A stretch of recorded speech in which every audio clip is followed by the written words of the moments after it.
Lorsque vous faites vos courses, vous pensez aisément à choisir une lessive verte, un chocolat commerce équitable ou des fruits produits localement. Pour repeindre vos volets, vous envisagez parfois de passer par une association d'insertion. Alors, pourquoi ne pas appliquer cette logique dans votre pratique professionnelle d'acheteur public ? À savoir, trouver le meilleur compromis entre la performance économique, l'environnement et les bénéfices sociaux. Quand on sait que la commande publique représente 10 à 15% du PIB, on imagine les conséquences. Les achats publics constituent donc un levier très puissant de développement économique des territoires et d'action en faveur de l'environnement et du lien social. D'ailleurs, les textes en font désormais une obligation. Et loin d'être une contrainte, ils constituent un cadre sur lequel les acheteurs peuvent s'appuyer. Ils permettent d'intégrer le développement durable dès la définition des besoins ou d'ajouter par exemple une clause sociale au marché. Malheureusement pour beaucoup, acheter cher et social, ça semble encore insurmontable. Cela coûterait plus cher et engendrerait trop de tracasseries administratives. Mais il s'agit de dépasser ces idées reçues, et les collectivités qui se sont lancées en ont vite vu les bénéfices.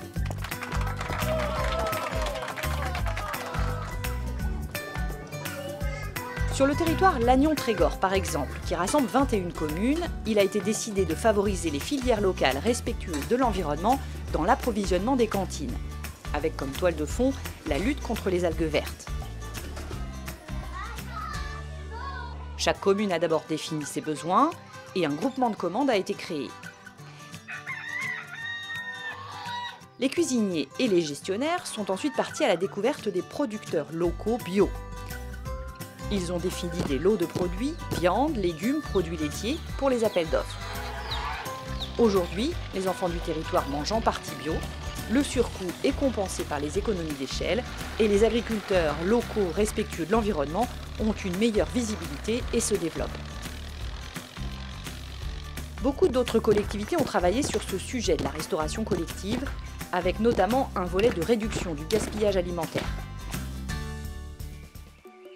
De son côté, la métropole mancelle a, elle, modifié sa politique concernant les textiles, les vêtements de travail. Après une étude de 1 an pour connaître l'état de l'offre et les fournisseurs, le cahier des charges a été établi. Il fixait des conditions, pas de coton conventionnel, mais du coton issu du commerce équitable ou du coton bio. En parallèle, on a arrêté de remplacer systématiquement les vêtements de travail tous les ans, on les change seulement à usure constatée. Et on les recycle via une association d'insertion. Résultat, la meilleure qualité des vêtements a prolongé leur durée de vie, la quantité de matière à recycler a diminué de 40%. Ainsi, les achats responsables sont l'occasion de réaliser des économies efficaces et durables. Mais il faut pour cela prendre le soin de redéfinir les besoins en amont et de prendre en compte le coût global d'un achat, c'est-à-dire son acquisition, mais également le coût d'entretien, la consommation énergétique et la fin de vie. La ville de Niort a ainsi réduit fortement ses coûts d'achat d'impression en impliquant ses utilisateurs dans la redéfinition des besoins. Les imprimantes personnelles ont été remplacées par des copieurs partagés, leur nombre a été divisé par 2. La ville fait des économies sur les cartouches d'encre, sur l'entretien, sur la consommation d'énergie du parc, tout en obtenant des copies de meilleure qualité. De plus, le passage au recto verso a diminué la consommation de papier de plus d'1 million de pages. La ville de Cognac s'est-elle intéressée aux produits d'entretien dans une optique santé et environnement. Pour les produits, l'éco-certification ou l'écolabel sont devenus obligatoires dans les marchés. Aujourd'hui, 4 produits verts couvrent tous les besoins de la ville. On a formé les agents aux nouvelles techniques de nettoyage, notamment la dilution ou l'utilisation de chiffons microfibres.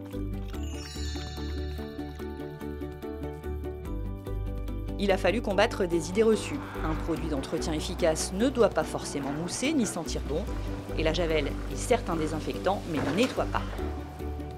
Pour réduire les tendinites ou les problèmes de dos, on a repensé l'outillage.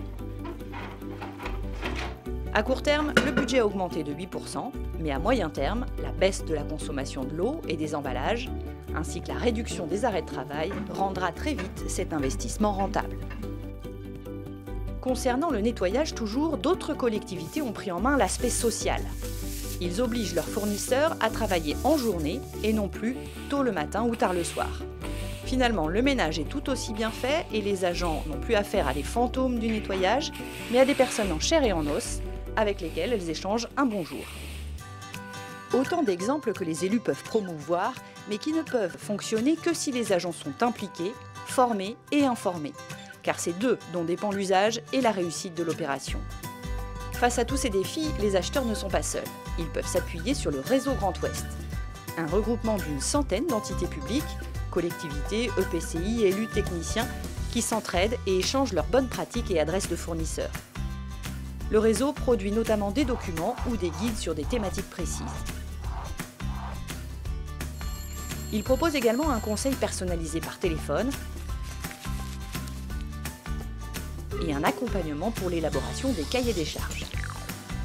Une palette d'outils pour mutualiser les expériences, créer une culture commune, bref, instaurer une dynamique collective, régionale, nationale, mais également européenne, afin que nos achats préservent l'environnement et l'emploi, qu'en somme, ils améliorent notre avenir.